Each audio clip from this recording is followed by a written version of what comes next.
Hey everyone, and welcome back. Today we are doing a product review, and I feel like I haven't done a review on a product for absolutely ages now. Today we're going to be talking about the Makeup Revolution Conceal and Define Full Coverage Foundation. This has just come out. I love the concealer, so I had to try this as well because I think this is sort of like its big brother or big sister. So I'm going to be trying this out for the first time today, sharing everything that I do like and also what I don't like about it, seeing how it applies, what the formula's like, and also doing a wear test as well. I'm going to be wearing this for as long as I possibly can today. So I really hope you enjoyed today's video. Let me know if you do down in the comments below. Please give it a big thumbs up as well. And if you are new here, then hello, my name is Zoe and this is my YouTube channel, and you can subscribe if you want to. This is the foundation that we're going to be looking at today. It's the Makeup Revolution Conceal and Define Full Coverage Foundation, and I've never tried any other Makeup Revolution products apart from the concealer, which I absolutely love. This is the only other product which I've tried from there, so when I saw that they were bringing out a matching foundation to that concealer, I had to try it, obviously, because I love it. They have also brought out a supersized concealer as well, which is a little bit bigger than this one. I didn't pick that up because I already have about 3 in my drawer as backups. Foundation and packaging I actually really like. It's just a larger size, I think, to like the concealer packaging, so they're matching. The packaging is also in a glass bottle as well, which I think feels like quite luxurious and feels quite expensive, and these were only £9 each. I picked mine up from Superdrug. I actually ordered it online and collected it in store because I didn't think that it was in store just yet. But I'm going to read you a few things what it says on the internet about it off the Superdrug website. Versatile foundation is designed to suit every skin type and tone, which that sounds really nice. So if you've got more dry skin like me, or you've got more oilier skin, this foundation is still going to suit your skin type and tone. With an oil-free yet creamy and comfortable formula that dries down to a long-lasting demi-matte finish, which sounds really nice because I don't like anything too matte because I am quite dry. It won't settle into fine lines or cling to dry patches, which will be interesting because I have got dry patches, so we'll see if that is true. Housed in a luxe glass bottle with a jumbo doe foot applicator for greater control and less waste, which I'm not actually too sure I do agree with the less waste, because the actual like neck of the bottle inside is so thin, like you could only just push the doe foot applicator into the bottle, so when you've nearly run out, I'm not really too sure like how you're going to get like right to the bottom. So I will have to make a note of that when I do get to the end of it, because I'll have to get like a spatula or something to see if I can like scrape in the bottom. Like, I don't know, I'm not sure I'm too convinced about that. This foundation offers highly pigmented coverage that can be layered or diffused to suit your look. So that's basically saying that you can use less to get more of a sheer coverage, but it can be buildable as well to a nice full coverage. What I do also like is in the product information on Superdrug's website, there's each shade range and then what sort of skin tone that goes for. So F1 is for fair skin tone with a neutral undertone, and F2 is for fair skin tones with a yellow undertone. So that's always really helpful, because just looking at the pictures you can't always tell like what sort of undertone it is, if you get what I mean. So that is super helpful. So I think we've done all the boring shenanigans now, it's out of the way, let's just get on to using it. So I'm going to do one side with a brush, one side with a sponge. I'll actually just show you the 2 shades that I picked up because I always end up getting 2 when I buy foundations just to be safe. So the first one I got is F6, which is more of a lighter shade with more of a neutral undertone, so this will be nice like when I haven't fake tanned. And then I got a darker one for when I have tanned, which is F8.5, which has quite a yellowy undertone, which is really nice. So I think I'll be F8.5 today, but I'm going to just swatch them both just on my cheek so you can see what they look like. So this one is F6. I have no idea if that's a good swatch or not. I'm also not a fan of the sound. And next to it I'll do F8.5. Okay, so I'm going to do this side first with a sponge and then this side with a brush. I have moisturised already as well, but I haven't primed because I just wanted to see what the foundation is like on its own, and day to day I don't usually wear a primer. It doesn't really smell of anything. Oh, I absolutely hate the noise. Oh, it proper goes through me. The foundation isn't actually that thick in consistency, so that's nice because I don't like a really heavy full coverage foundation.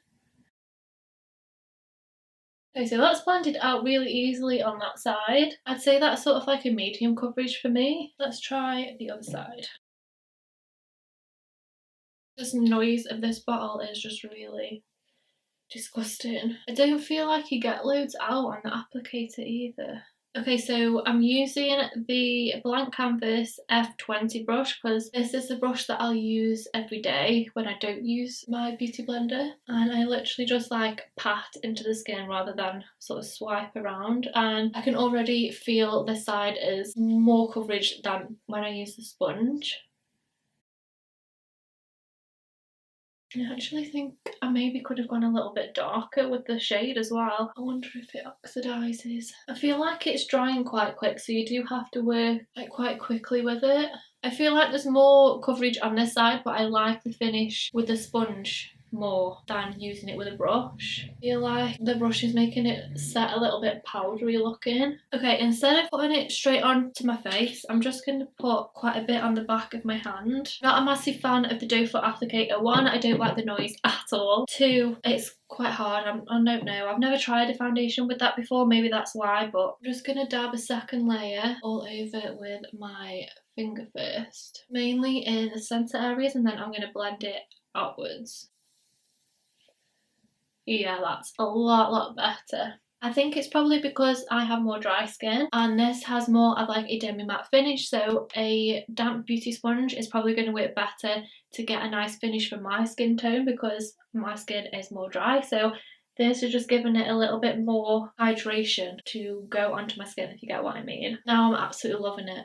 I do think I could have gone 1 or 2 shades darker, but I just didn't know. I feel like it blends out a lot lighter than it looks in the tube.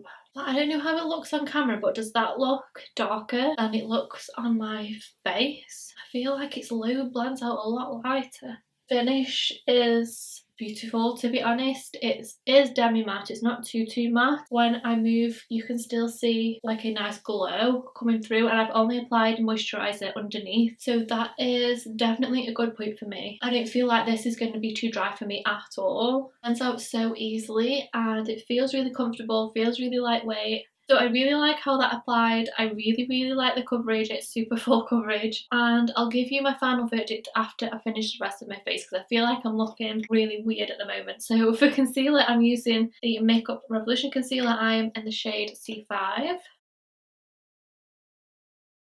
Now I'm maybe wishing that I hadn't bought the lighter shade because I feel like this is going to be the shade for me like when I'm not tanned. I'm just going to set the centre of my face with a bit of Laura Mercier powder. I'm just going to use a little brush today. I don't think I'm going to need to use a sponge.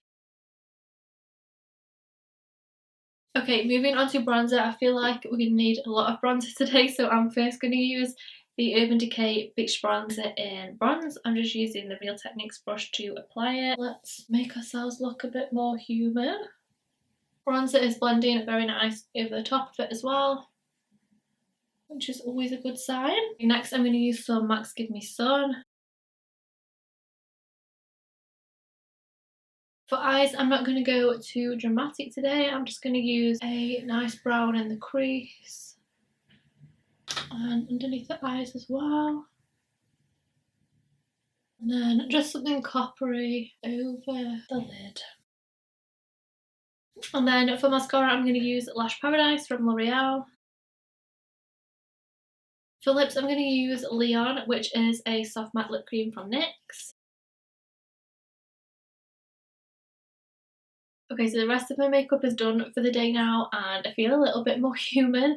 I think I made a rookie mistake of not getting the right shade. I thought that shade was going to be fine for me because I'm still quite fair even though I do fake tan. It looked like it had a nice yellow undertone on the back of my hand, but as I blended it out it was really light in shade, so I'm definitely going to have to pick up a darker shade. The overall first impressions, the only thing I'm not that into is the doe foot applicator of the packaging. I don't like the sound of it at all. It really goes through me. So I wish that maybe it was just like a pori bottle or a pump instead. I think the way that you blend it out is completely personal preference. For me, I found it nicer with a beauty sponge rather than a brush because I have more dry skin. I don't really think that says much about the foundation. I think that's just completely sort of how you prefer to apply your foundation. The foundation is definitely full coverage. It's literally covered everything. My skin looks completely flawless and it doesn't feel or look too cakey either or too powdery. All my other products as well blended really nicely over the top, and I did have to apply a lot of bronzer, so that does say something. And I really like the coverage. So the actual formula at the moment, I've got nothing really bad to say about it.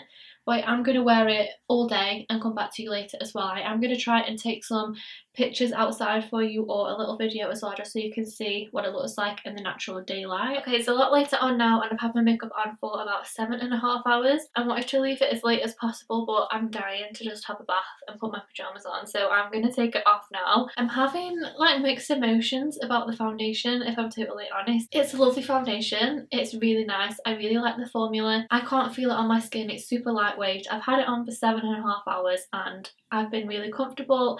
I don't look caked off. There's just a couple of areas on my skin which I'm not too happy with. Around the top of my hairline it has separated a little bit, but literally just around the very top. So it has actually worn off on my chin. I do get a bit oily sometimes in my T-zone area, like in the centre of my face, but a foundation has never like completely come off my skin before. I do have 2 little marks on my nose where my glasses have been, and it has come off on my nose as well, but I have been blowing my nose because I have got a cold, so I'm not gonna really think too much about that, because what foundation wouldn't come off if you're gonna be blowing your nose? But then on the other hand, when I look at the rest of my face, it looks completely flawless. It honestly, it still looks exactly the same from when I put it on. A couple of things that I am going to try with it is different bases underneath, so different primers, and maybe just setting the centre of my face a little bit more with some translucent powder and just see how it goes. My first impressions of the Makeup Revolution Conceal and Define Full Coverage Foundation is a little bit mixed. It's absolutely 100% full coverage and it's absolutely 100% buildable as well, which is really nice because you can build it up to what you want. So yeah, I am a little bit torn with this foundation. I'm not going to say it's absolutely amazed me and it's the best drugstore foundation I've ever used, because from first impressions I have got others in my collection which maybe I do prefer a little bit, but £49 foundation, which is a lovely coverage, it's buildable, it gives a flawless finish. Honestly, I don't really think you can go wrong with that. Okay guys, so that completes my first impressions and review and wear test of the new Makeup Revolution Conceal and Define foundation. I really hope you enjoyed it. Let me know what you think down in the comments below, and let me know if you've tried it or you want to try it as well down in the comments. Please give it a big like as well, and don't forget to subscribe, and I'll see you in my next one. Bye!